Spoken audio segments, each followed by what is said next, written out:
Welcome to the அரசியல் நையாண்டி. So இன்னைக்கு நம்ம அரசியல் நையாண்டியில பார்த்தீங்கன்னா 5 அரசியல் தலைவர்கள் வந்து பயங்கரமா மீன் டெம்ப்ளேட் ஆகி அதுக்கப்புறம் அவங்க பயங்கரமாவே ஃபேமஸ் ஆகிருப்பாங்க.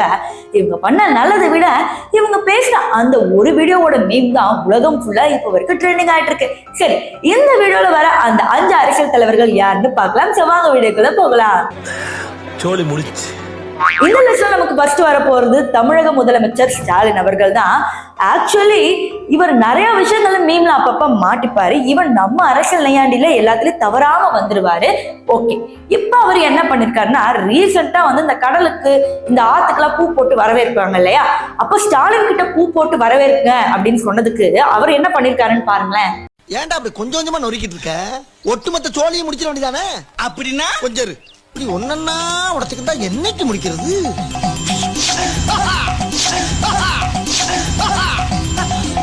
எப்படி அடுத்து நம்ம பார்க்க போறது மேயர் பிரியா. இவங்க அப்பப்ப ட்ரோல்ல மாட்டிக்கிட்டாலும் இப்போ சமீபத்துல என்ன ட்ரோல்ல மாட்டிக்கிட்டாங்கன்னா, ஆக்சுவலி பவுலிங் ஆல்ரவுண்டர் அப்படின்னு சொல்லி இவங்களை கிரிக்கெட் களத்துல இறக்கி விட்டாங்க.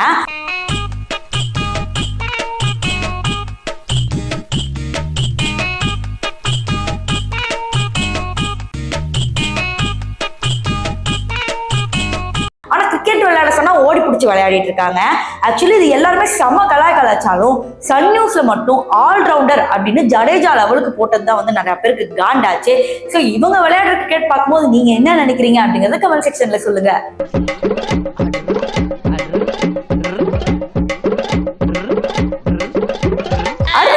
யார் பார்க்க போறோம்னா தமிழிசை. தமிழிசையை வச்சுதான் மிச்சவங்க எல்லாரும் கலாய்ப்பாங்க. ஆனா தமிழிசையை ஒருத்தரை கலாய்ச்சிருக்காங்க அப்படின்னா யாருன்னு தெரிஞ்சுக்கணுமா? அது வேற யாரும் இல்ல, ஸ்டாலின் தான் கலாய்ச்சிருப்பாங்க.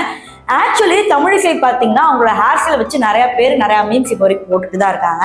அதுல பயங்கரமா காண்டாகி அவங்க ஒரு பதிலடி கொடுத்துருப்பாங்க. அந்த வீடியோ போய் பார்த்துருவாங்க. நான் ஸ்டாலின் போன்றவர்கள்ட்ட ஒன்றை வைக்கிறேன், உங்க இணையதள வாசிகளை அடக்கி வையுங்கள். மறுபடியும் அந்த பரட்டான ஆரம்பிச்சு சொல்றேன். பரட்டனால இது ஒரிஜினல்பா, இது ஒரிஜினல். விளையாடுறீங்களா? ஆமா, பரட்டாக்கு ரேட்டுன்னு சொல்லிட்டேன். அது இப்ப நம்ம பார்க்க போறது யாருன்னு பாத்தீங்கன்னா சீமான் அவர்கள். சீமான் எப்பவுமே வந்து கண்டிப்பா இடம் பிடிக்காம இருக்கவே மாட்டாரு. இவருடைய மேடை பேச்சும் மேடை பாடல்களும் பாத்தீங்கன்னா இப்ப வரைக்கும் ஹிட் தான். அப்படி மேடை பாடல் பாடிட்டு இருக்கும் போது ஒருத்தர் செல்ஃபி எடுக்க வராருன்னு சொல்லி அங்க ஒரு ரணகலம் ஆயிருக்கும். அதை போய் பார்த்துட்டு வாங்க. வாங்கி சின்ன உழைக்கு மக்கள் சின்ன இந்த ஒளி வாங்கி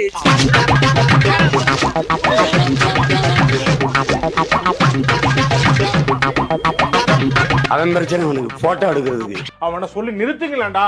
அவன் நிறுத்துற அந்த லூசுக்கு மட்டும் வந்துட்டே இருக்கான். வர்ற நிறுத்துற அவனை.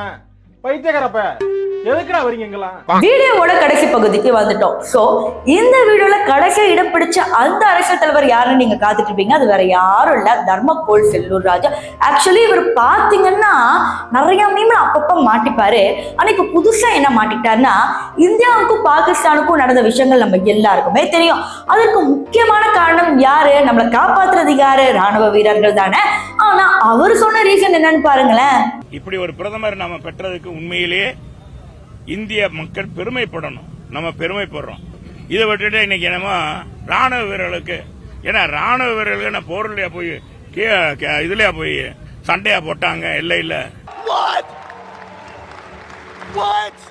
முதல்ல நீ பாராட்ட வேண்டியது யார? பாராட்ட வேண்டியது பாரத பிரதமர். அதை விட்டு ராணுவ வீரர்களுக்கு பாராட்டு தெரிவிச்சு திமுக என்ன நாடகம் ஆடுறாங்க பாருங்க. காமராஜர் அந்த காலத்திலே சத்துணவுல இருந்து எல்லா திட்டமும் போட்டு ஸ்கூல் ஆரம்பிச்சாரு. அப்படியும் இந்த மாதிரி தற்கொலை படிக்காம ஏன் உசுரம் வாங்க? சோ நான் சொன்ன இந்த 5 அரசியல் தலைவர்கள் உங்களுக்கு பிடிச்சிருக்கும்னு நினைக்கிறேன். இதுல எந்த அரசியல் தலைவர்களும் உங்களை பயங்கரமா சிரிக்க வச்சாங்க அப்படிங்கறத கமெண்ட் செக்ஷன்ல சொல்லுங்க.